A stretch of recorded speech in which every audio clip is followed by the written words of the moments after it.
Hello guys, আসসালামু আলাইকুম। তো সবাই কেমন আছেন? আলহামদুলিল্লাহ আমি অনেক ভালো আছি। তো আজকে মিনি কিচেনে আলু ভাজি হবে। তো আলু ভাজির জন্য প্রথমে পরিমাণ মতন লবণ কড়াইতে দিয়ে নেব, তারপর পরিমাণ মতন মরিচের ফাঁকি, তারপর পরিমাণ মতন হলুদের ফাঁকি দিয়ে নেব।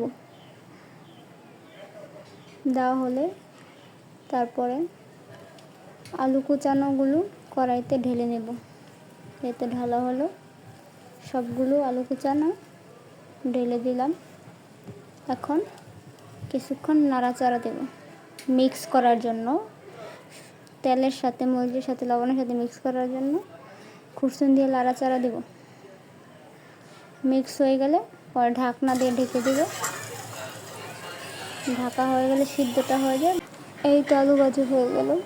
অল্প একটা মিনি আলু দিয়ে আলু ভাজিটা করছিলাম, ওই জন্য এতটুকু হয়েছে, মুচমুচে হয়েছে আলু ভাজিটা পুরো।